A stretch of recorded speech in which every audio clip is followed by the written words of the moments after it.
Oi, pessoal. Esse é o Passando Visita, uma conversa entre amigos sobre clínica médica e medicina interna. Eu sou Emerson Quintinho de Lima.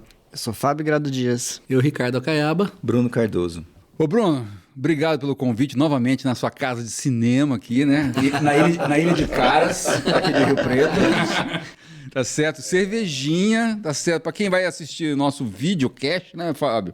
Tá certo? Logo, semana que vem deve estar soltando um videocast aí, uma cervejinha especial do Dr. Fábio aqui no vídeo, né? Foi presente do Acaiaba, ó. Que cerveja que é essa aí, Fábio? Aqui, ó. Não, Acaba que tem que apresentar, não sei, não conheço o jeito. Não, ó, é uma aqui, cerveja ó, em homenagem ao São Paulo. Então a gente tem que aproveitar que ganhou essa semana, tem que tomar agora, para não dá pra esperar muito não. São Paulino é assim, né? Fazer o quê? E você, Bruno? O que você conta de bom essa semana aí, Bruno? Eu tô animado com o nosso novo cenário aqui, gostei bastante. Tô bastante animado aqui com a gravação de hoje. O anfitrião aqui é bom, meu. Né? O anfitrião aqui é nota 10, né? Tem uns petiscos. Sempre tem umas esfirrinhas diferentes, uma cervejinha nova aí que você trouxe. O negócio aqui é nota 10. E tá rolando um papo aí entre os alunos da faculdade que eles estão doidos pra ver a casa do Bruno. Nós estamos doidos pra vir na casa do Bruno. É diferente, Fábio. Eu tô jogando a isca só. Depois a gente tem que filmar todos os cômodos e pôr no Instagram. Vamos lá. Mariana mata a gente, cara. Eu perco a casa. Igual arquiteto. Não, você vai ter propostas de venda, cara, de compra, você vai ver. Certo. Valoriza a casa. Valoriza a casa. Podcast valoriza a casa. O que a gente vai conversar hoje, pessoal? O que nós temos aí pra hoje? É o Bruno que manda. O produtor intelectual das últimas 3 gerações aí é o Dr. Fábio, né? Ele tinha um caso bem bacana aí de choque, né? E a gente trouxe aqui para nós discutirmos aqui. Acho que um caso bem legal. Quase a gente não vê choque, né? E eu vou ser o apresentador oficial para sempre, né? Sempre vou apresentar os casos aí. Esse caso, né, Bruninho, ele... Na verdade, diferente de alguns casos que a gente tem trazido pro podcast, ele não é difícil.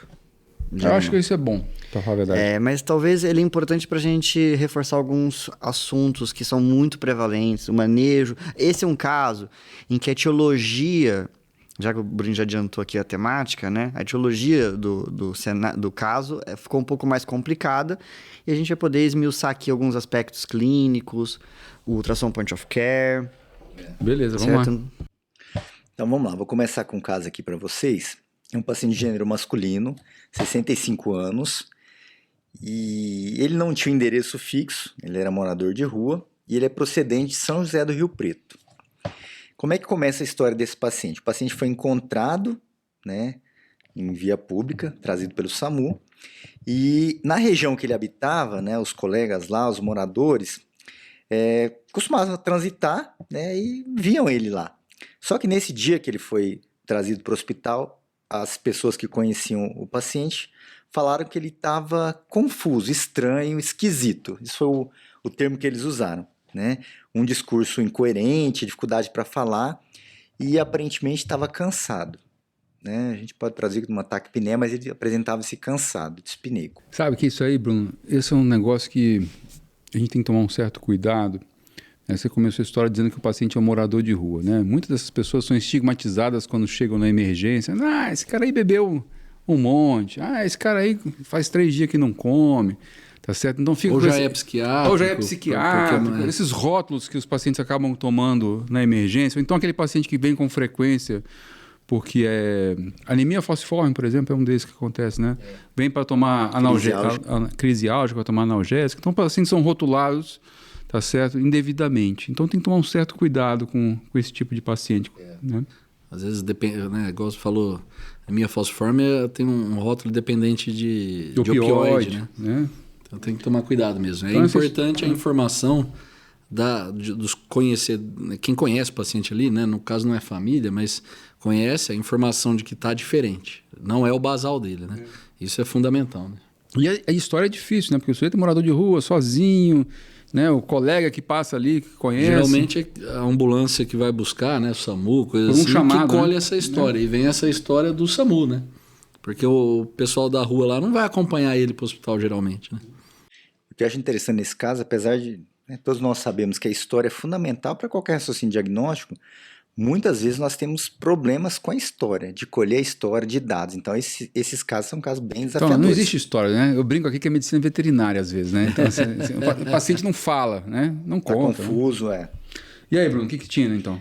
Bom, eu vou passar pro exame físico, porque a história é essa, não tinha tanta história, né? Ele estava um pouco confuso, né? Confuso, estava diferente do habitual. E cansado, talvez está aqui, né? Só queria chamar um pouquinho a atenção, talvez o caso não vá caminhar para nesse sentido, mas confusão mental, ainda que a gente esteja aqui tentando tirar rótulos, mas pacientes que tenham alta ingesta alcoólica, que se apresentem confusos em sala de emergência, lembrar de encefalopatia de Wernicke.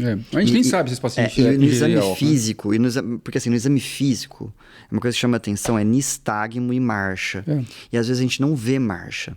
Esses pacientes tá lá na maca, entra na maca e lá ninguém bota o cara de pé. Exato. A gente não vê o paciente andando. Eles chegam em maca. Tá? Então, assim, às vezes, confusão mental é muito difícil fazer raciocínio clínico só por isso. Mas nistagmo não é algo que você encontra em outras encefalopatias tão prevalentemente. Mas, apesar disso, assim, é importante pensar nisso, mas o que eu já vi mais é ser hematoma subdural. Então, assim, claro. Às vezes não tem a história do trauma também. Tem que ir lá olhar couro cabeludo. Você sabe, se eu fosse contar aqui história, eu já comi bola, assim, em doente de tudo quanto é jeito, né? Desse de nistagmo, com Wernicke, com hematoma subdural. E aí você fica mais esperto ao longo do tempo. Mas só para deixar o Bruno passar e contar só uma historinha rápida aqui. Quando eu fui fazer o concurso para virar professor da faculdade, você sabe como é que funciona, Fábio? Não. Não? Né? Parte da prova tem lá os temas, você joga lá 15 temas dentro de um saquinho, você chacoalha a caba. E você bota sorteia, puxa lá o ponto. Você tem 24 horas para preparar uma aula. 24 horas? 24 horas para preparar uma aula nível de graduação para cima daquele ponto. Sabe qual foi o tema que caiu para mim? Confusão? Confusão mental. Alteração do nível de consciência, delírio, né? Então essa foi quando eu fui virar docente, foi esse o ponto que caiu na clínica médica para poder dar aula. Pode pôr do Wikipedia? Não, no Wikipedia.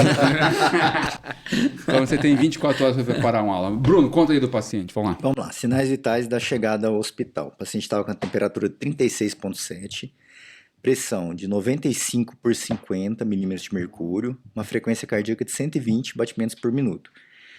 O ritmo era irregular, que eu vou falar no exame físico cardiovascular. Frequência respiratória de 28 e saturando 88% em ar ambiente. Então, esses eram os sinais vitais iniciais do paciente. A ausculta pulmonar tinha roncos difusos, pareciam roncos de transmissão.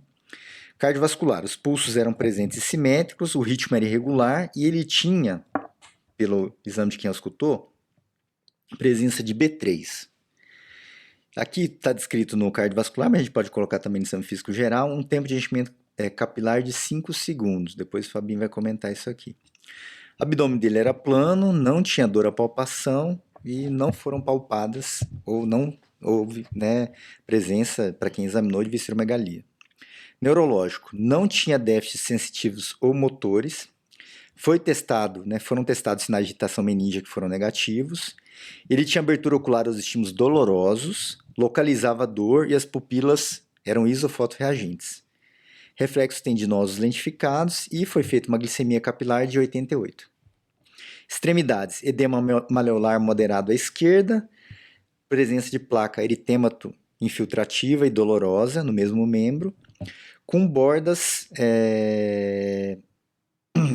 aumentadas, porém bem delimitadas, sem presença de bolhas. As unhas estavam em péssimo estado de conservação e algumas, inclusive, sem unhas, né? Só com os leitos unguiais ali desprotegidos. Então, esse era o exame físico inicial do paciente. Só faltava a micosezinha aí nesse pé, hein? Não, tinha também? Tinha uma onicomicose ali, né, Bruninho? Eu não descrevi aqui, mas tinha. Então... difícil, hein, Ricardo, o negócio aqui, hein, cara? Eu acho assim, começando pelos sinais vitais, né? Não é nada bom, né? Eu começo... Tá ruim, né, Ricardo? Vamos começar abrindo, né, o leque, assim. Não é algo para mandar pro consultório, ficar esperando e tal. O paciente está com uma PA já baixa, né? Abaixo do esperado ali, frequência cardíaca aumentada, frequência respiratória já meio alta, saturando abaixo do esperado. Então, assim, não tá bom, né? E não é um paciente que tem uma história de sangramento, por exemplo, né? Que justificasse isso facilmente. Então, já mostra sinais vitais, né, que preocupa, né? Precisa ser um atendimento de emergência mesmo, né? E para tentar entender um pouco do porquê, a ausculta com ronco num paciente confuso e tal é muito comum, né? Porque às vezes aspira, tem secreção em via aérea, então acrescenta pouco, né?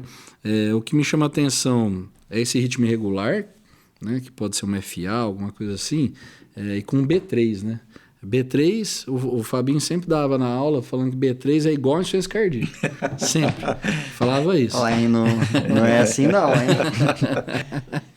Então, mas B3 mostra... não está normal, né? Não é esperado também. Então, parece que ele tem... Não sei se é causa ou consequência ainda, né? Mas ele tem alguma repercussão cardíaca aí, né? Por conta da situação atual. E o resto é muito inespecífico, né? De neurológico, alteração de nível de consciência, basicamente, né? Nada que fale a favor de um déficit focal, né? Não tem história de crise convulsiva e não tem uma hemiplegia ou uma plegia específica de um membro. Então, acho também que é comum nesses casos de confusão chegar no hospital e falar, chama neuro, né? Eu acho que não havendo sinal focal, geralmente a gente tem que pensar confusão como um distúrbio metabólico, né? Ou secundário, né? Então, acho que não é a primeira conduta chamar neuro, não, né? Nós precisamos entender melhor. E tem essa extremidade aí, que pelo que você descreveu, né, Bruno? Assim, não sei, a gente sem ver a lesão é difícil, né? Imaginar pela descrição, mas acho que deve ter alguma coisa a ver, né? Essa perna não está normal, né? Se a gente for, Fábio, aqui tentar sistematizar a abordagem desse paciente em termos de possíveis síndromes, né? Que eu acho que é interessante dentro do contexto que o Ricardo está comentando aqui. Você conseguiria 2 ou 3 síndromes possíveis dentro desse quadro clínico que o Bruno descreveu? Esse paciente aqui ele tem as 3 síndromes mais... das 3 mais prevalentes em sala de emergência e mais graves. Né? Porque, a óbvia, a insuficiência respiratória, ele tem sinais de hipoxemia. Isso é importante, porque nós temos uma saturação de 88, então provavelmente a pressão parcial de oxigênio está abaixo de 60. Exato. Né? Lembrando que 60 de pressão parcial de oxigênio dá mais ou menos 90 de saturação. Exato. Né? Ele tem a síndrome confusional aguda, né, a delirium, certo? Quadro agudo, flutuante, desatenção, rebaixamento do nível de consciência. E o terceiro, que para o ouvinte, né, ele tem que estar pensando nisso, é choque. Certo? Porque assim, se a gente for pegar por definições literárias, esse paciente tem uma pressão sistólica, arterial sistólica de 90, que é o limite ali. 95, né? Estava ali mais ou menos. Né? Ele tem uma PAM, se a minha matemática não me engana, dá exatamente 65. Certo? Ele está com 90 de sistólica, 50 de diastólica, dá uns 65 de PAM. Isso, exato. Que também é outro divisor de águas. Então, alguém diria assim, um aluno, de repente, mais jovem, né, dos primeiros anos, diria assim, esse paciente pode não estar chocado. Diagnosticar choque não é sempre fácil. E choque não é pressão arterial, né, Fábio? Exato, não é. Então, assim, sempre a gente tenta encontrar outros preditores clínicos para facilitar, para não ficar preso nessa definição algébrica. Por exemplo... E até pode ter relação, né? Assim, como a gente está falando, choque é uma piora da perfusão tecidual, né? E aí você pode aumentar, então, o consumo e ter uma saturação de O2 periférica mais baixa, sem ter uma alteração pulmonar, que aqui no caso, né, o exame físico não sugeriu nada grave em relação pulmonar. Só tem ronco, né? de transmissão, né? Então, é uma coisa que... Porque você pega um paciente assim, com saturando mal, geralmente a gente pensa em pneumonia, né? Então, nesse caso, a gente tem que pensar, mas não sei se é exatamente assim, porque pode ter relação com o choque. Mas olha só, Caebinha, tem um detalhe. Se a gente for depois entrar, antes até de entrar no diagnóstico diferencial de choque, porque esse paciente aqui tem 3 possíveis tipos de choque, que até esse momento não dá para você ficar tão claro. Existem alguns sinais clínicos, alguns dados clínicos baratos que a gente obtém examinando o paciente, que podem nos acrescentar, né, para definir esse paciente como estando chocado. Tempo de enchimento capilar, Fábio. Tempo de enchimento capilar, por exemplo. Né? Então, ele tem um tempo de enchimento de quanto, Bruninho? 5 segundos. Qual que é o normal, Fábio? Então, o normal a gente sempre leu que é menor que 3. E aí eu queria aproveitar, Emerson, olha só, fazer uma propaganda da Sul-Americana, vamos dizer assim, né? Não da Copa Sul-Americana, em que o São Paulo ainda está vivo. Né? Não sei quanto tempo ainda. Então assim, mas porque assim, existe um estudo que chama Estudo Andrômeda. Você já ouviu falar desse estudo, Cabinho? Já ouvi. Que ele é um estudo que o centro coordenador é chileno, mas ele incluiu apenas países sul-americanos. Tem a Colômbia, Argentina, Uruguai, com um N bastante relevante de pacientes, em que o objetivo deles era avaliar em pacientes com choque séptico se o tempo de enchimento capilar seria superior, olha só a audácia, né? Não é que é equivalente, superior ao clearance do lactato para avaliação de melhora perfusional. Tá. Para vocês verem como o tempo de enchimento capilar é um dado clínico relevante. Então, olha só, no protocolo deles, eles faziam o tempo de enchimento capilar de 30 em 30 minutos, enquanto que o lactato era dosado a cada 2 horas. Mas não é um pouco, assim, só fazendo um parênteses aqui, um pouco subjetivo para poder calcular o tempo de enchimento capilar? Não, mas aí é que tá. Porque o que eu acho interessante desse estudo não é só o resultado que mostrou equivalência, tá, mas a padronização. Isso. Que é isso que você está comentando. Porque para fazer um estudo, você tem que padronizar o método. Isso. Então, o que eles fizeram? Eles fizeram uma revisão de literatura, olha só, sobre o que é normal para tempo de enchimento capilar. Certo? E eles reforçaram esses 3 segundos. Como é que eles faziam? Eles pegavam aquelas lâminas de lamínula, né? Tá? De vidro, e você comprimia, né, a polpa digital até que ela ficasse branca, por pelo menos 10 segundos. E aí, com um cronômetro, certo? Quando eles tiravam, eles contavam o tempo de enchimento capilar. Certo? Então, eles padronizaram... Não é aquela apertadinha na ponta do dedo. Não é aquela apertadinha na ponta do dedo. Então, assim, padronizaram os 3 segundos realmente como sendo o parâmetro normal, certo? De perfusão periférica, tá? E mostrou que isso tem uma correlação boa com lactato, que é uma coisa que a gente consagrada já. Tá? Então, esse dado do exame físico que o Bruninho coloca é relevante, para a gente ter um tempo de enchimento capilar alargado. Outra coisa que é cheia de vieses, mas a gente pode utilizar, eu chamo Shock Index, certo? Que leva em consideração frequência cardíaca e pressão sistólica. Tá, aqui estava 120, a pressão sistólica 95, nesse caso. Porque você pega, então, a frequência cardíaca e divide pela pressão sistólica. É habitual, né, que isso fique abaixo de 0,8 até, né? Mas acima de 0,9, e no caso aqui dá maior que 1. Tá? Isso pode ser um dado que dentro de um contexto, porque, claro, se você me pegar depois da academia... eu vou estar com índice maior que 1, né? Minha frequência cardíaca 130. Mas assim, aqui num contexto, é um dado adicional. Só que lembrando que o paciente aqui estava em ritmo irregular, a gente não sabe se ele tinha uma arritmia prévia então, ou não. Mas né? aí nós vamos entrar numa outra situação, olha só. Beleza, definimos choque. Só que agora temos outro problema. Que tipo de choque? O tipo, primeiro. Porque... esse é um paciente que você pode falar o seguinte, né? O exame físico do membro inferior direito ou esquerdo, Bruno? Peraí, deixa eu recordar aqui. Da perna esquerda. Membro inferior esquerdo. Esquerdo, né? Então, assim, pode sugerir... será que é uma celulite, uma erisipela? Isso. Como tem bordas definidinhas ali, como se fosse uma erisipela. Tá. Parece uma erisipela. Tá. Ele tem, pelas condições sociais, onicomicose, quebra de barreira, ele pode ter ele tem fator de risco para ter uma infecção de partes moles. Se você partir da premissa que ele tem infecção de partes moles e que ele se encontra chocado, choque séptico cabe como possibilidade diagnóstica. Sim. Mas ele também é um paciente que tem FA, provavelmente, né? A principal causa de ritmo irregular na sala de emergência é a fibrilação atrial. Já adianta aí. Foi feito um eletro, era fibrilação atrial. Fibrilação atrial. Agora, saber se é agudo ou crônico é encrenca, né? Então, ele tem uma fibrilação atrial e ele tem, supostamente, B3 descrita no exame físico. Ele tem roncos de transmissão, não está congesto, então. Mas não dá para você excluir que não tem um componente cardiogênico. Isso. Tá? Hipovolêmico ele não deve estar, né? Hipovolêmico não. E o terceiro tipo de choque, que tem que chamar a atenção, é TEP. Então, o paciente tem... choque obstrutivo. O paciente é obstrutivo. Então, ele tem hipóxia, certo? Como o Cabo falou, ele está hipoxêmico com a ausculta razoavelmente limpa. Bem lembrado. E é um paciente que tem essa perna que está mais vermelha. Pode ter uma TVP, entendeu? Então, olha só que interessante. É por isso que esse caso vai servir para a gente como... porque as decisões terapêuticas dependem de você saber o tipo de choque. Perfeito. Então, assim, só para relembrar, Fábio, assim, os tipos de choque, né? Para as pessoas que estão nos ouvindo, né? O choque cardiogênico, choque distributivo, e aí seria provavelmente o choque séptico, choque hipovolêmico, e você comentou da possibilidade de obstrutivo, dentro dessas causas, embolia pulmonar. Não é isso? Tá?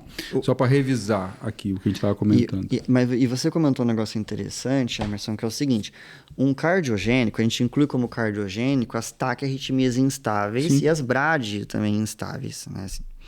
Então, a dica, né, assim, eu sou instrutor do ACLS, quando a gente fala no curso do ACLS, né? Exatamente, a frequência cardíaca. Você pega um paciente que se encontra chocado na sala de emergência, e ele tem uma FA com uma frequência de 130. Você desconhece histórico. Você faz cardioversão elétrica sincronizada, quer dizer, você assume que é a FA que esteja instabilizando o paciente, ou que seja um paciente instável, que tem uma FA crônica, que tenha secundariamente... Exato. Aí eu falo brincando, a diferença entre um paciente instável, taquicárdico, de uma taque instável. Aí a frequência cardíaca é um discriminatório. Para mim, isso aqui tá cheirando resposta... Secundária, né? Mas o que acontece? Dificilmente, pro ouvinte, a dica, dificilmente... uma taquiarritmia com frequência menor que 150 será a causa primária do choque, certo? Então, além disso, a ausculta pulmonar. O paciente não está congesto. Eu não sei se não está congesto, Fábio. Pode, porque tem esses ronquinhos aí. Sabe por quê? Aí eu queria a opinião do Bruno aqui, tá certo? Porque assim, a gente vai pedir exame para esse paciente, mas enquanto você pede exame, a gente pode lançar mão de outras ferramentas assim de auxílio no exame físico. Né? E eu vou jogar a bola pro lado do Bruno aqui, que tem a mão aqui de fazer ultrassom à beira-leito, Bruno. Será que ajuda aqui, Bruno? Ajuda, mas eu acho que o Fabinho está mais atualizado que eu. Mas eu queria falar uma coisa antes, né? Na última janela de transferência da temporada, eu mudei de equipe, viu, cara? Meu passe foi... Eu vou arrumar uma confusão. Não tô sabendo, não. Mas eu prefiro promover o podcast, né? Vou arrumar uma confusão aqui. E antes de mudar de equipe, no meu time antigo, né? Minha equipe antiga, eu dava aula de choque, né? Para os alunos lá. Tem uma coisa bem interessante, fazer uma pergunta para vocês. Independente do tipo do choque, da etiologia, aonde que o choque leva o paciente? Eu falo assim, por que é importante identificar um paciente com choque na sala de emergência? Todos os choques convergem para onde?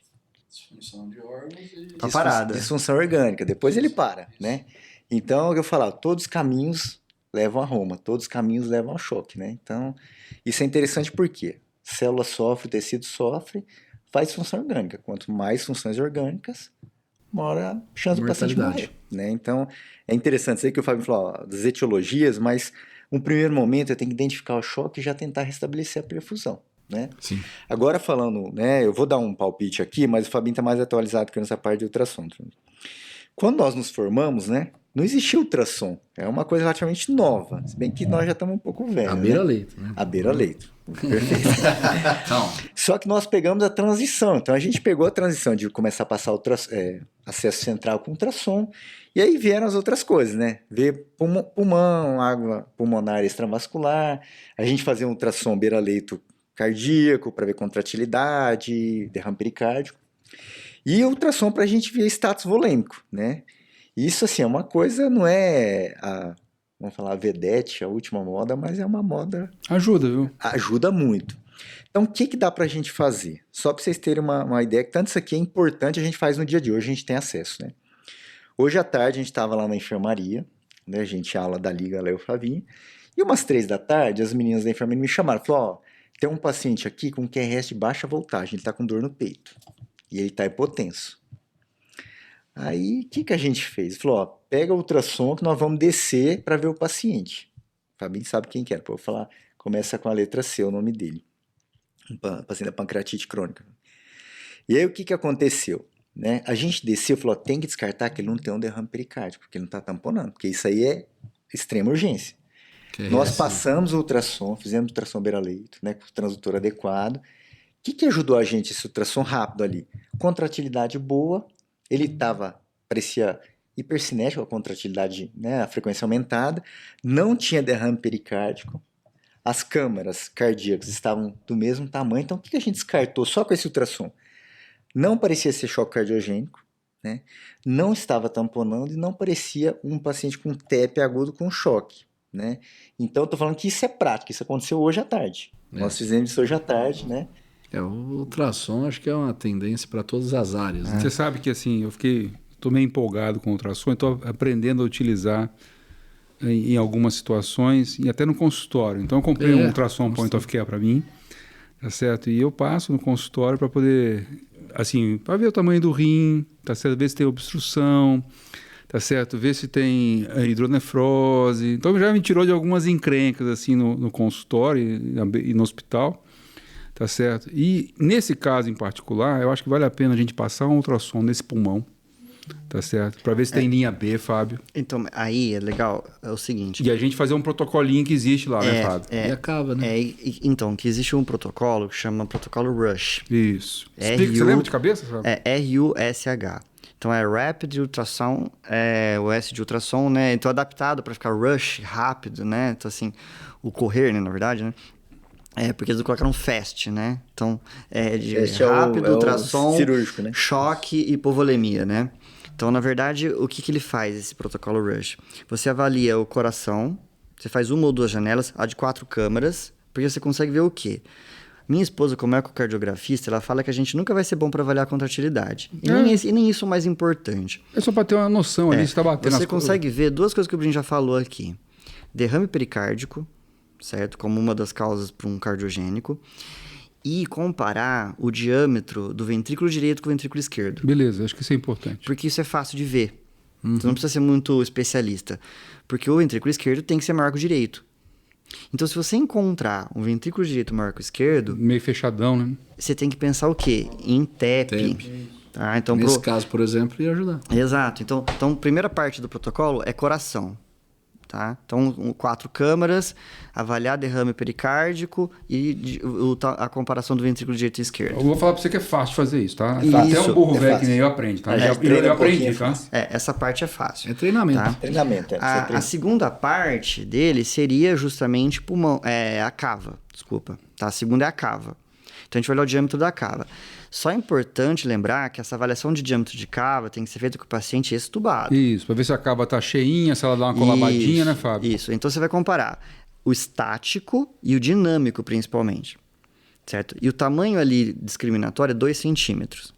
Então, no estático, 2 centímetros, e na hora que o paciente inspira, se essa redução de diâmetro se dá com mais de 50%, Cabinha.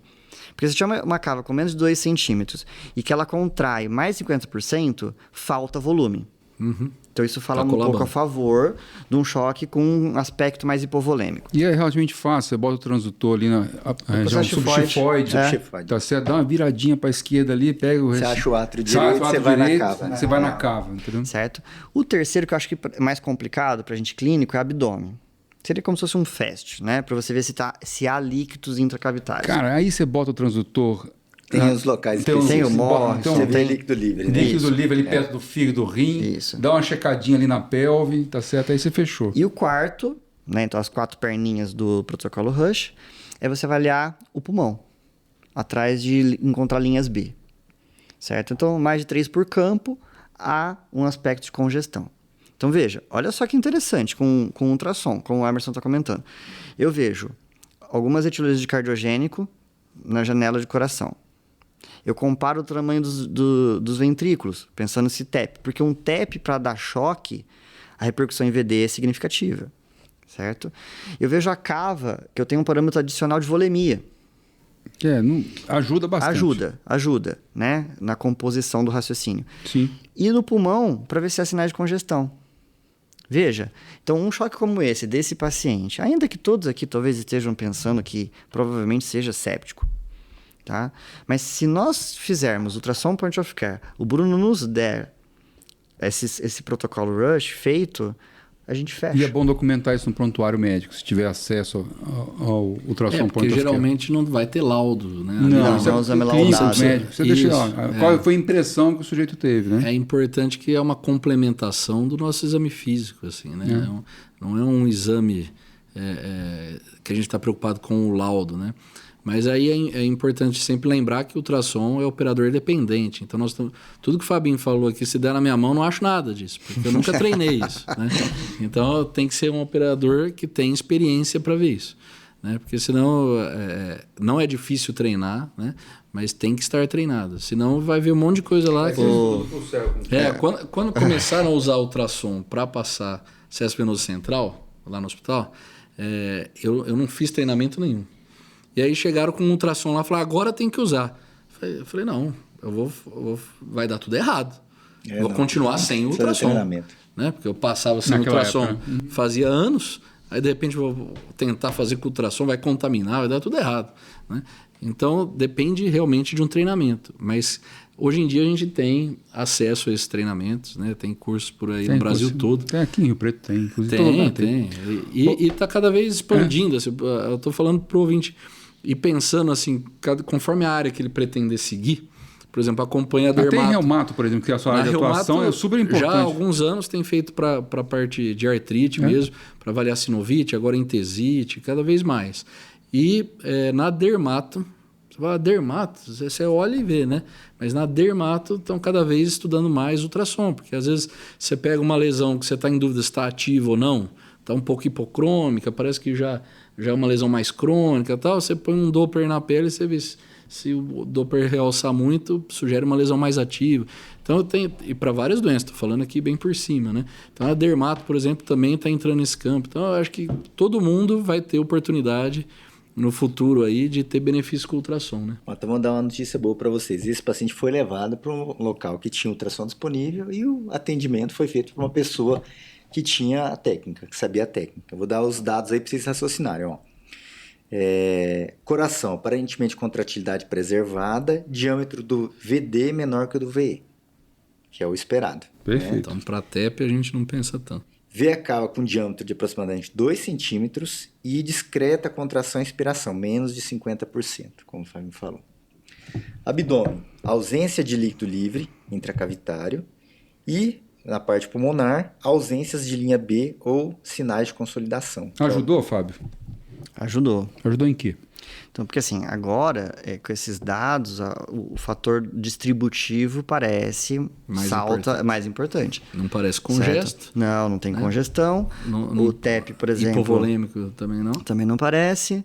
E para TEP, né, não tem diferença nos diâmetros dos ventrículos. O ventrículo esquerdo acho que é até maior que o direito, né? Isso, perfeito. Então, agora sim, você consegue assumir, vou conduzir como choque séptico. Tá. Então, o que é mais importante que seja o choque séptico? E o foco?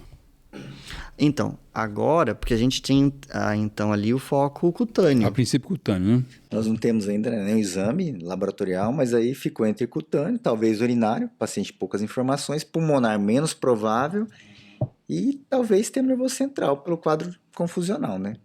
Mas daí a gente não sabe ainda qual é o foco.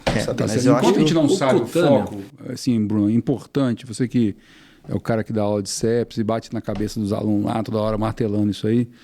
Enquanto a gente não sabe a etiologia, examinamos o paciente, tivemos a sorte de ter um ultrassom point of care na sala, tá certo? Nós temos que conduzir esse paciente nos primeiros minutos, na primeira hora e tal. O que a gente tem que fazer, Bruno, aí? O que é importante? Então, nos últimos anos, né, tem saído algumas coisas mudando um pouco o que fazer. Inclusive, eu dei uma revisada, né, na literatura que a gente tem aí, como referência up-to-date, e assim, tá um pouco confuso. Eu vou tentar expor o que eu acho que é uma coisa interessante fazer, ou que é a preconização. Tem o Survival Sepsis Campaign, que saiu recentemente aí também. Foi né? atualizado acho que ano passado. Então, qual que é a ideia? Controlar o choque, evitar a disfunção orgânica para manter o paciente vivo. Então, o que nós vamos fazer? Paciente hipotenso ou com sinal de hipoperfusão, a gente tem que restabelecer a volemia dele rapidamente. Como é que a gente estabelece? Faz volume, e esse volume hoje em dia é bem definido, ficava entre 30 e 20, hoje em dia é 30 ml por quilo, e nós temos de 1 a 3 horas para fazer isso, então é uma expansão rápida, né? E o importante é que nós vamos fazendo volume e a gente tem que reavaliar o paciente. Então, primeira coisa, expansão volêmica. Se eu suspeitar que o paciente tem um foco infeccioso, não preciso confirmar, uma suspeita, eu preciso colher culturas, hemoculturas e cultura do foco provável, por exemplo, urina, líquor, secreção, enfim, e iniciar antibiótico rapidamente. O antibiótico já tem uma uma padronização melhor. Provavelmente na primeira hora eu tenho que iniciar antibiótico para esse paciente. Isso já tem mais dados mais fortes, né? Certo. Qual antibiótico? Depende do protocolo da instituição, mas antibiótico de amplo espectro. Isso que é importante, independente, né? Independente, E aí nós vamos pedir, mas qual exame que eu peço para sepsis? Todos. A gente teve esse... Ô Bruninho, desculpa te cortar. Não, pode falar. Você falou da cultura. Sim. Porque assim, eu li recentemente um trabalho assim, comparava você pedir a cultura pré-antibiótico ou pós-primeira dose de antibiótico. Foi um estudo de revisão, em que eles viram que a positividade da cultura, se você colhia as hemoculturas pré-introdução do antibiótico, você conseguia positividade em 31%, mais ou menos. E se você colher a cultura depois da primeira dose do antibiótico, essa positividade caía para 19%. O que é importante é colher a cultura e, se possível, é recomendado que se colha antes, né? Porque essa história do tempo, a janela da primeira hora, ou você vai até 3 horas... É o seguinte, assim, temos que dar antibiótico rápido, em 1 hora, mas não precisa ficar enrolando lá, não sei o que, parará. Inclusive, entendeu? Essa é a mensagem. Se você estiver num lugar que não tenha cultura, você dá um antibiótico logo, pronto. Dá antibiótico, claro. Porque fala assim, eu não vou dar porque eu preciso escolher uma cultura que vai ter só amanhã de manhã se abrir o laboratório. Não, tem duas formas de interpretar esse dado para a gente reforçar essa história de não perder o foco no antibiótico. Primeiro, se você ficar esperando para colher a cultura, você pode aumentar a mortalidade, que é o desfecho mais importante. E segundo, que se você colher antes, a grande maioria, 69%, vai vir negativo. Então você ficou esperando para colher a cultura que vai vir negativo. Sim, outra forma de você enxergar o número. Contrário. Tô vendo o copo vazio aí, né? Então, 31% positiva, mas então a maioria não positiva. Né? Sim, mesmo quando você colhe antes. Se for num serviço que você tem já a estrutura, lógico, colhe logo a hemocultura, vai ficar enrolando. Mas não pode perder o foco no antibiótico. Eu vou deixar o Bruno fechar o raciocínio dele, porque eu acho que eu cortei, para depois eu falar do racional do antibiótico nesse caso aqui. Tá. Bom, e aí qual que é a ideia? Quais exames que nós vamos pedir para avaliar esse choque? A gente determinou um choque distributivo, né, séptico. Nós vamos pedir os exames para a gente vasculhar as disfunções orgânicas. Essa é a ideia inicial, né? Então, nós vamos pedir gasometria para ver a parte pulmonar, vamos pedir o hemograma, que nós avaliamos as plaquetas, a parte hematológica. Para a parte hepática, a bilirrubina é mais usada, né? Pode usar o coagulograma, mas a bilirrubina. Parte renal, né? O Dr. Emerson está aqui, tanto o débito urinário quanto a creatinina, para a disfunção renal. E a neurológica e a cardiovascular, pelo exame físico, né? Já estou calculando um SOFA já nesse negócio aí. Hein? É o SOFA, na verdade, a gente está pedindo os exames para calcular o SOFA. SOFA, para quem não lembra, né? Sequential Organ... Ih, rapaz, enrolei agora, hein? Sequential Organ... Functional Assessment. Functional Assessment. Então é o SOFA. O Dr. Emerson falou, na verdade, a gente vai calcular o SOFA. Eu fui falar o Rush, enrolei um pouco a língua, eu falei, por isso eu traduzi já. E qual que é a ideia do SOFA, né? Que eu já vou falar a definição de sepse. Qual que é a definição atual, né? A definição atual, sepse e choque. Não tem mais sepse grave, apesar de literatura internacional, vários lugares você lê sepse grave. Sepse, uma infecção com disfunção. Disfunção a gente marca aumento de 2 pontos no SOFA score. E o choque séptico, o paciente que você fez a ressuscitação, nós falamos 30 ml por quilo, e mesmo assim ele vai necessitar de vasopressor. Só para o pessoal dar uma colada depois aí, né? Bota SOFA, né? no Google aí, SOFA score, dá uma checada, vocês vão ver que tem os vários órgãos, cada um ganha ponto de 0 a 4, de acordo com a graduação de cada item, né? Vamos supor, a creatinina, quanto está alterado quanto cada alterado, e aí ganha ponto. Se tem drogas ativas, se não tem. Mas vale a pena só a gente fazer a menção qual é o critério usado para pontuar cada sistema. Tipo, o neurológico é o Glasgow. Sim, Glasgow. O respiratório é a relação PO2-FiO2. Isso. O cardiovascular é a PAM. O hepático, o Bruninho PAM, falou. mas se tem lá, depois tem droga vasoativa ou não também. E a dose do vasopressor. E a dose do vasopressor. O hepático, o Bruninho mencionou bilirrubina. Que é disfunção, né? Não é só lesão. Só lesão. Então, e no hematológico, as plaquetas. Renal é creatinina. Mas assim, todos consulta, né? Assim, sabe, eu não guardo de cabeça, bota lá dá uma colada aí, bota no aplicativo que faz rápido. Perfeito. Então, acho que esse era... Você tem esses exames aí, Bruno, por acaso? Nesse caso? Tem. Vocês querem todos aí? Não, é manogado assim na lata. Já vou vendo quantas funções orgânicas ele tem, vamos ver. 7,30 gasometria, com PO2 de 62 em ar ambiente. Bicarbonato de 12 e um lactato de 3,8. Né? Um lactato que é interessante para a gente comentar, né? Que não está no sulfo, mas entra ainda como marcador, né? Hemograma, hemoglobina de 12,5 com uma plaqueta de 110 mil. Leucócitos 16.400. Create de 2,2, não temos prévia. Bilirrubinas 1,5, predomínio de indireta.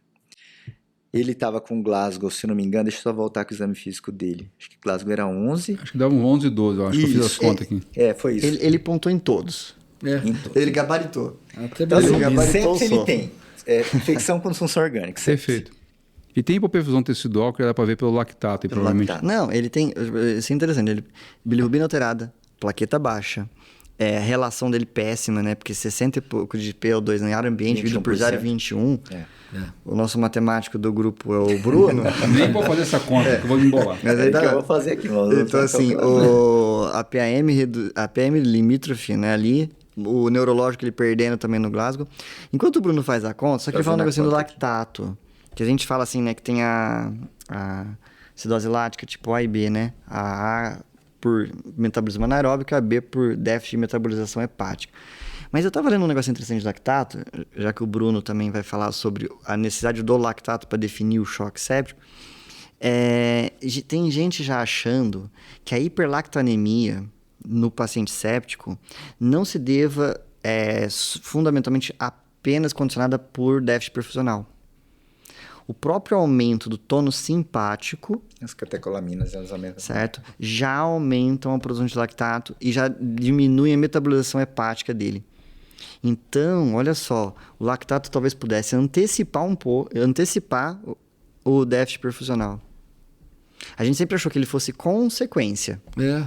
Certo? Mas às vezes ele é um preditor. Por metabolismo anaeróbio, né? O negócio é o seguinte, pessoal, vamos ser um pouquinho prático aqui. O doente tá ruim, hein? Bruninho. O doente tá ruim. Você conversando. O doente tá ficando ruim ali. Nós estamos aqui discutindo, o doente tá ali ruim. Bruno, você deu soro para esse doente aí, Bruno? O que nós fizemos? A gente expandiu ele, né? Com 30 ml por quilo, ele pesava 70 quilos. Você deu o quê? Fisiológico ou Ringer? Nós optamos por Ringer lactato. Depois a gente pode até discutir. Mas acho que assim, rapidamente, depois vocês entram aí, pessoal, dá um estudo, o melhor estudo que tem, chama Estudo Basics. É brasileiro, né? Estudo brasileiro, tá certo, tá no New England. Dá uma colada aí que não teve muita diferença entre fisiológico e solução balanceada. Tá certo? Então, para quem acredita em fisiológico, dá fisiológico. O Ringer também tem o seu lugar, mas o ponto da discussão, Fábio, sobre que vem se discutindo muito na literatura isso. Soluções à base de soro fisiológico tem muito cloro, então pode levar uma acidose metabólica hiperclorêmica, e cloro elevado pode levar a vasoconstrição e aumentar a chance de injúria renal aguda. Tá? Então isso está super em discussão. Mas assim, Bruno, foi dado fisiológico? Não, Ringer. Foi dado Ringer. Beleza. Eu sou fã do Ringer. Você é fã do Ringer, beleza. Então, o Ringer tem um pouquinho menos de sódio, né, para os ouvintes, né? 129 mg, acho, cada litro, né, Bruno? Que é isso? Versus 154 do fisiológico. 100 mais ou menos mg de cloro, já que você está falando do cloro, né? Tem menos cloro, menos sódio, ele tem um pouquinho de potássio, 4 mg. É pouquinho. Pouquinho coisa. Tá certo? Então, beleza. Deu Ringer, Bruno, antibiótico. Isso, antibiótico vou deixar para o Fabinho fazer um racional aqui do que nós vamos escolher para esse caso. E o paciente não respondeu a volume, continuou hipotenso, com sinal de hipoperfusão e foi iniciado noradrenalina. Droga vasoativa. Isso. Beleza. Então, assim, isso que é importante. Expandiu. Não respondeu, droga vasoativa, nora. Tá certo? Nós podemos até discutir, não sei se cabe, mas se não respondeu a nora 01, 02 ali, né, Bruno? Podem até pensar em vasopressina. Agora 0,25, 0,30. Isso, tem discussão aí, qual o valor que começa a vasopressina e pode começar junto. E aí, Fábio, comenta qual antibiótico você daria aqui, cara. O que você escolheria aí, Fabinho, para esse paciente? Então, olha só, a gente está pensando em infecção cutânea, certo? Talvez isso vá surpreender algumas pessoas, mas saindo um pouquinho desse caso, para depois a gente voltar, quem que a gente tem que cobrir? A gente tem que cobrir estrepto, beta-hemolítico, grupo A, né? O piógenes, principalmente, e Staphylo aureus. Isso. É engraçado, né? Staphylo aureus de comunidade, né? De comunidade. Meticilino sensível, que a gente fala. Então, esses pacientes que têm infecção de partes moles, é muito difícil positivarem culturas. Porque normalmente é uma infecção com pouca bacteremia. Tá? Então, mas pode dar sepsis? Pode. Merisipela? Porque não depende da bacteremia, né? Então você tem uma resposta sistêmica. E o interessante é o seguinte, quando, né, porque isso é uma pergunta que todo aluno tem, faz pra gente na enfermaria, né?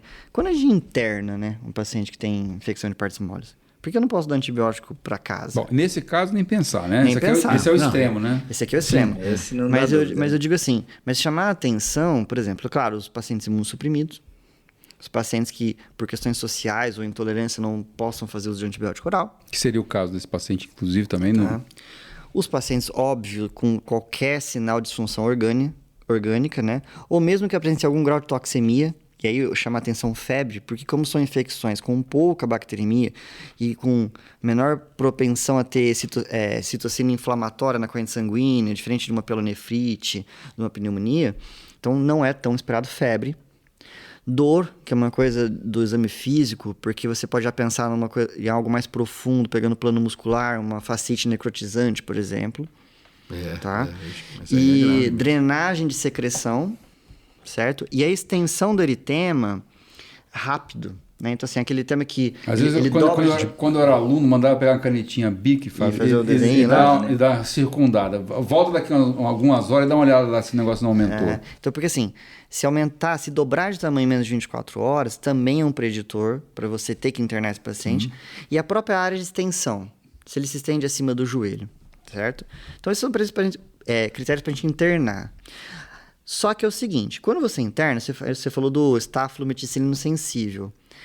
Quando a gente pensa no meticilino resistente, nos pacientes com estabilidade hemodinâmica, nos pacientes imunossuprimidos, nos pacientes quando essa celulite barra erisipela tem drenagem purulenta, certo? Com drenagem purulenta. E aqueles pacientes que já tiveram colonização por MRSA ou que tenham nos 3 meses prévios sido submetidos a antibiótico endovenoso por mais de 7 dias. Bom, mas o que você vai dar nesse caso, Então, Fábio? aí que tá. Para esse paciente, ele tem critério para MRSA. Então, eu tenho que dar vanco mais uma cobertura, né, provavelmente com beta-lactâmico, para streptopiógenes, principalmente. Ceftriaxona? Pode ser? Então, o up-to-date, assim, a referência que eu tô falando é o up-to-date. Por mim, até poderia. Eu imaginei que pudesse, mas o up-to-date coloca o quê? Cefepime. Cefalosporina de quarta geração. De quarta. Então, ele falava cefepime ou carbapenêmico na impossibilidade do cefepime. Então, não é um paciente que nós estamos internando na enfermaria, lembrando, tá? Então, como se trata de um paciente que vai ficar lá monitorizado na emergência, o melhor esquema para ele, contemplando o streptobeta-hemolítico e MRSA pelo critério das disfunções orgânicas, seria, então, cefepime e vanco. Ô, Fábio, mas pensando, você está na UPA, às vezes não vai ter vanco. Que para esse paciente aqui... Você vai ter que encaminhar ele. Esse não pode ficar na UPA. Mas nem sempre o transporte é em menos de 1 hora até ele chegar e tal. Se tiver ceftriaxona... É o que você pode fazer. É o que sobrou. Estou falando de visão prática mesmo, porque ceftriaxona costuma ter. Ô, Cabinha, você sabe um antibiótico... que às vezes você não perder a 1 hora. Eu não sei se a gente tem encontrado Bactrim EV. Bactrim EV está difícil de encontrar no Brasil, Fábio. Porque se você pegar mesmo a literatura... O Bactrim é um antibiótico que está sendo ressuscitado para o MRSA. E nos Estados Unidos eles usam um esquema com Bactrim e doxiciclina, por exemplo. Seria um esquema atrativo, alternativo aqui. Vamos pedir até para os nossos ouvintes, né, e para os nossos infectologistas que nos acompanham, que deem suas opiniões sobre o esquema de antibiótico. Inclusive, coloque lá nos comentários desse podcast. Esse não é tão óbvio, né? Porque é difícil esse tipo de escolha. Porque eu vou fazer até um comentário aqui. Vancomicina e cefepime. Cefepime, às vezes, não é fácil de encontrar em todos os hospitais. O paciente está com insuficiência renal, está confuso. Você falou vanco, o Emerson já ia arrumando a máquina. Aumenta a neurotoxicidade. Para dialisar ele já daqui a pouco. Não, assim, tomar cuidado, assim, porque às vezes... Mas nesse caso aqui não cabe a oxa, né? Não. Porque a gente acaba... O paciente que você vai internar para enfermaria... A oxaciclina seria uma opção interessante, né? Mas para esse paciente particularmente, nestas condições... Na gravidade que tá. Clínicas que ele se encontra, acho que é melhor esse esquema. Com a vanco. Pode discutir o que vai combinar a vanco. Não, tudo bem. Agora, reforçar aqui, qual foi eu estava lendo aqui, para iniciar a segunda droga vasoativa, realmente é quando você está com uma dose ascendente noradrenalina a partir de 0,25. Isso. Só para revisar... Bom, vamos lá, então. Rápido, porque tá com o computador na frente dele. O negócio é o seguinte, cara, eu sou um dos... Acho que eu e a Caba, que nós viemos aqui de improviso, né, Caba? A gente não cola aqui, né? A gente cola, Ricardo. Não, mas cola. Vai falar... Tô acompanhando agora aqui o caso. Não, tá enchendo o saco aqui. Cola a gente não tem, mas a gente estuda, né? Ah, campeão. Mas eu colo, eu não tenho. É bom a gente dar. Isso é bom. Mas no consultório eu colo. Assim, não, isso é bom porque eu lembrava que era 0,2, né? O Bruno chegou lá 0,25. Não, é que esse negócio, tipo assim, eu sempre falo brincando de... Se eu tivesse um roteirinho, era pior. Eu sou desorganizado. Então, assim, eu estudo. E aí, depois, na hora, eu adoro o improviso. A gente improvisa. Aliás, é isso que a gente faz. Acho que é o gostoso do podcast, né? A gente vai falando... A gente sempre dá uma estudada, óbvio. A gente vai vir aqui sempre de peito aberto, porque senão a gente toma... Até porque a literatura já mudando, as coisas vão atualizando. Bruno, qual foi o desfecho, Bruno? Bom, qual foi o desfecho? O paciente estabilizou depois de iniciado o vasopressor, noradrenalina. Foi iniciado com o esquema que o Fabinho falou, vanco e cefepime. E o paciente, em 48 horas, começou a desmamar o vasopressor. A função renal dele estabilizou e depois melhorou, e o nível de consciência dele melhorou depois do 3º dia. Ele ainda estava oscilando sonolência, quadro confusional, e ele reverteu o choque, reverteu as funções orgânicas e teve um desfecho positivo. Então, para fechar o caso, Bruno, dá o diagnóstico desse paciente, então. Então, foi um paciente com um choque séptico. Até eu esqueci de comentar por que choque séptico. Porque ele precisou de vasopressor, apesar da ressuscitação volêmica, e o lactato era maior que 2. Perfeito. É o conceito atual. E um choque séptico de foco cutâneo. Lembrar aí que, né, o Fabinho discutiu aí brilhantemente os critérios de internar, a terapêutica, mas foco cutâneo, pessoal, faz sepse assim, bem importantes, né? A gente não valoriza tanto. Talvez a incidência do choque em quem tem infecção cutânea é baixa. Mas quando dá... São casos graves. É choque mesmo, né? Então, a gente tem que ficar atento, principalmente assim, a gente não sabe as condições desse morador de rua, mas às vezes é desnutrido, às vezes é etilista. Então, às vezes tem fatores de risco para evoluir com uma infecção mais grave, né? Sim. Então, evolui mesmo, né? Assim, eu lembro de um caso que eu já falei, acho que em algum episódio, que quem fez o diagnóstico do foco, parecia um choque séptico, mas não tinha foco, morador de rua. Quem viu o foco infeccioso foi o auxiliar de enfermagem. Ele foi passar a sonda vesical e a hora que ele foi mexer na perna, o paciente mexeu, entubado, sedado, o paciente mexeu, reagiu. Aí ele chamou para ver, estava com um joelhão inchadão, vermelho. Então era uma artrite séptica causando o choque séptico dele, né? Então a gente tem que lembrar de pesquisar essas coisas, não ficar... O raio-x às vezes não vem bom, né? Raio-x de tórax. Aí fica, então é pneumonia. Então deve ser e tal, né? Tem que ver o paciente nós temos que avaliar, às vezes tem que virar ele de lado, olhar as costas se não tem escara, né? Então temos que pesquisar que infecção de pele faz. Eu queria aproveitar só para lembrar, erisipela, infecção da epiderme, né? Na descrição inicial o Bruno falou que tinha as bordas bem limitadas e tal. Então sugere erisipela, que pode ser até bolhose, que sugere mais estáfilo, né? E agora, quando a infecção se estende para o tecido celular subcutâneo, daí vem o nome de celulite. Porque eu vejo muita celulite encaminhado como erisipela.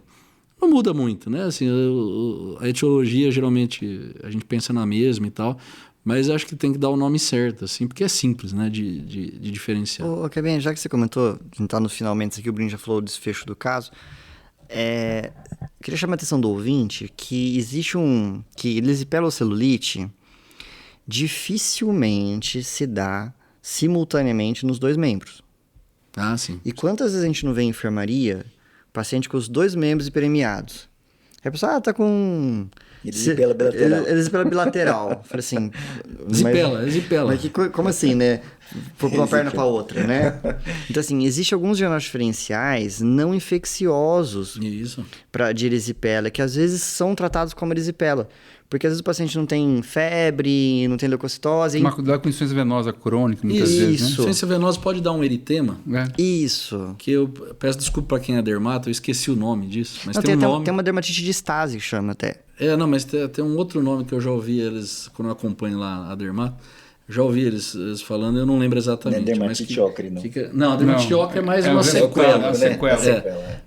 Mas antes, quando tem o eritema mesmo, fica vermelho, quente. Isso. Mas não é infeccioso. Então, quando a perna estiver edemaciada, chama a atenção disso. Porque o próprio edema pode gerar um quadro de inflamatório, chama dermatite de estase. Então, não é infecção. Então, a gente não precisa tratar com antibiótico toda a perna vermelha. Isso. E após a infecção, pode ficar linfedema também. Pode ser uma sequela. Ô, Ricardo, você trouxe cerveja do Corinthians, por acaso, não, né? Não, mas existe isso. Existe isso? Ele tem bom gosto, cara, tá? Porra. Não. Ele tem bom gosto. Deve ser Bavária, alguma coisa assim. O pessoal da Bavária vai falar. Ô, Bruno, tem frase do dia aí, Bruno, pra nós? Tem frase, ó. Então manda aí. Eu terminei de ler um livro essa semana passada que chama A Morte é um Dia que Vale a Pena Viver. Acho que é isso, né? E lá tem uma citação que a autora faz, é uma geriatra aí. Essa geriatra é minha colega de residência, sabia? Eu fui pro Rio de Janeiro num evento e ela fez a palestra agora, faz 15 dias. Minha colega de residência. Eu terminei de ler essa semana. Eu enrolei pra ler esse livro pra caramba. O livro é bem bacana. E ela faz uma citação de outro livro, foi atrás do outro livro. Ela faz, no finalzinho do livro, faz a citação que chama Os 4 Compromissos. Eu já comprei esse livro, é do Dom Miguel Ruiz. E ele fala o seguinte, ó, citar quais são os 4 compromissos que ela cita no livro, depois eu fui ver quais são. Primeiro, para que a pessoa assim, tenha uma evolução pessoal, né, viva melhor, autoajuda. Ele fala, primeiro, seja impecável no uso da palavra, fale só realmente o que é necessário com sabedoria, não tire conclusões precipitadas em nenhum momento da vida, não leve para o lado pessoal problemas, situações, e a última, faça o seu melhor, independente do que você faça, faça bem feito. Então achei essas 4 frases aí bem legais. Eu estava olhando aqui, porque ela foi dar uma palestra e ela participou da equipe que avaliou um paciente, que hoje ele dá palestras e tudo, chama Pedro Pimenta. E ele teve um choque séptico por meningite. E com 17 para 18 anos ele teve que amputar os 4 membros. E aí ele faz uma palestra também, né, motivacional e tudo, muito legal. Ele vem em seguida fazer a palestra. Bacana. E ela foi uma das médicas da equipe, teve que chegar para ele e falar que ia ter que ser amputado. O que ele queria fazer? Se ele queria esperar e aí provavelmente ia a óbito, ou se ele queria enfrentar a amputação, né? Olha que decisão, com 17 anos. Então, me marcou muito. Então, muito boa essas frases aí de alguém que tem experiência. Né? Vocês finalizaram o episódio. Doutora Ana Cláudia Quintana Arantes. Isso. Tá certo? E excelente. O Pedro Pimenta também tem, só pôr no YouTube lá, tem os vídeos dele. É bem legal. É isso aí, pessoal. Esse foi o Passando Visita, uma conversa entre amigos sobre clínica médica e medicina interna. Um abraço e até o próximo episódio.